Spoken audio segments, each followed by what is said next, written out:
انتقال کر گیا، مر گیا یہ کوئی نہیں کہتا، کیونکہ انسان کبھی بھی مرتا نہیں ہے، انسان کبھی بھی، اس کو موت ضرور آتی ہے، جس کا ذکر قرآن میں ہے کل نفس ذائقۃ الموت، ہر نفس موت کا ذائقہ چکھے گی یا چکھتی ہے۔ تو ہر نفس کو موت تو آنی ہے، مگر موت کے آنے سے انسان مرتا نہیں ہے بلکہ منتقل ہوتا ہے۔ وہ انتقال کیوں ہوتا ہے اور کیسے ہوتا ہے؟ اللہ پاک نے فرمایا کہ موت ایک ذائقہ ہے، اور ذائقے کی سمجھ چونکہ ہر ایک کو ہوتی ہے، وہ بیسیوں بار ذائقہ ہماری زندگی میں ہر روز آتا ہے اور ہر روز آ کر چلا جاتا ہے۔ تو اس لیے فرمایا کہ موت ایک ذائقہ ہے جسے ہر انسان چکھتا ہے، اور ذائقہ ہونے کی نوعیت سے موت ذائقہ بن کر تو آتی ہے مگر آ کر چلی جاتی ہے۔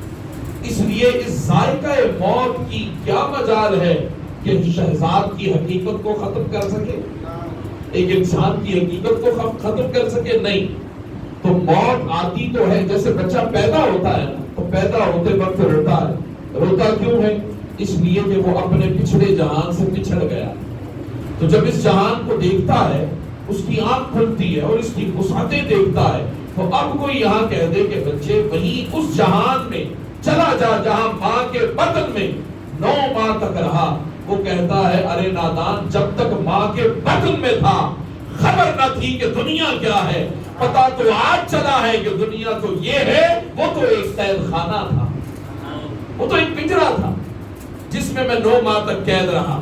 اور اس کے بعد جب ہم یہاں 60 برس 70 برس 80 برس گزارتے ہیں، حضرت نوح علیہ السلام سے پوچھا نا آپ نے اتنی عمر گزاری، اتنی، بعض روایات میں آتا ہے 1400 سال عمر تھی حضرت نوح علیہ السلام کی۔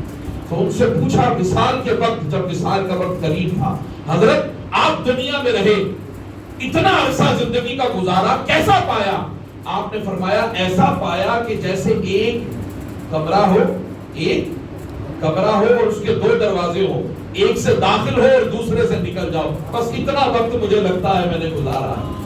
تو یہ جو 60-70 سال کی زندگی ہے، انسان اس دنیا میں جب گزارتا ہے اور گزارنے کے بعد جب آگے قبر میں پہنچتا ہے تو وہ تو 6 فٹ کی قبر ہمیں نظر آتی ہے، مگر اس سے پوچھیں کہ یہ قبر کا عالم کیا ہے جسے اللہ پاک ایمان کی دولت دیتا ہے، کلمہ طیبہ نصیب کرتا ہے، حضور کی پہچان نصیب کرتا ہے، اس کے لیے وہ 6-7 فٹ کی قبر نہیں ہوتی۔ اس سے پوچھیں کہ ارے شہزاد یا معین الدین آ، تجھے وہی اس دنیا میں لے چلے جہاں 60-70 برس گزارے۔ ہم تو کہتے ہیں اور ہم بھی جائیں گے نا، اسی جہان میں جائیں گے، وہ وسیع جہان ہوگا۔ اب شہزاد سے پوچھا کہ چل، 51 سال عمر تھی، 51 years old he was، 50-51 سال برس تو نے یہاں گزارے، آج چل اسی دنیا میں لاہور میں ہم تجھے بغدادی مسجد کے پھر سے سیر کروائیں۔ وہ کہتا ہے ارے نادان، جب تک یہاں تھا خبر نہ تھی کہ دنیا کیا ہے، پتا تو آج چلا ہے کہ دنیا تو یہ ہے۔ وہ دنیا جس میں رہ کر آیا وہ تو ایک قید خانہ تھا۔ تو انسان کو یہ دنیا قید خانہ لگتی ہے اور وہ وسیع جہان لگتا ہے، اور پھر وہ بھی جہان جو ہے وہ عالم برزخ ہے، اس کے بعد بھی پھر ایک جہان ہے، پھر اس کی وسعتوں کا عالم کیا ہوگا کوئی تصور نہیں کر سکتا۔ اس لیے جب کوئی چلا جاتا ہے تو اس کے لیے سب سے بہترین جو چیز ہوتی ہے وہ ہے دعا۔ وہ کیا ہے؟ دعا ہوتی ہے۔ دعا ایسی چیز ہے کہ حضور صلی اللہ علیہ وسلم نے فرمایا ایک شخص کا انتقال ہو گیا، گناہگار تھا، لیکن جب جنت میں اس کو اٹھایا گیا تو عزت کے ساتھ جنت میں داخل کیا گیا۔ صحابہ کرام عرض کرنے لگے یا رسول اللہ وہ تو گناہگار تھا۔ آپ نے فرمایا ہاں تھا تو گناہگار، مگر پیچھے دعائیں کرنے والے چھوڑ گیا۔ تو انہوں نے دعا کر کر کے اس کی مغفرت کروا دی۔ تو اللہ پاک دعائیں سنتا ہے، اور دعاؤں کی سب سے بہترین سبیل نماز ہے۔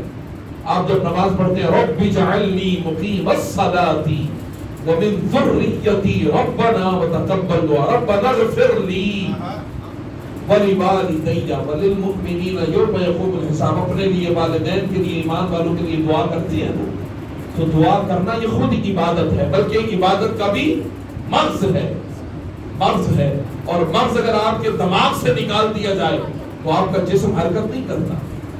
فالج زدہ مریض ہوتا ہے نا، اس کے دماغ پر اثر ہوتا ہے، اس کی وجہ سے اس کا ایک طرف یا دو اطراف جو ہے فالج زدہ ہو جاتی، تو دماغ انسان میں زندگی کی وجہ ہے، اسی طرح دعا عبادات میں عبادت کی زندگی کی وجہ ہے۔ تو لہذا عبادت کو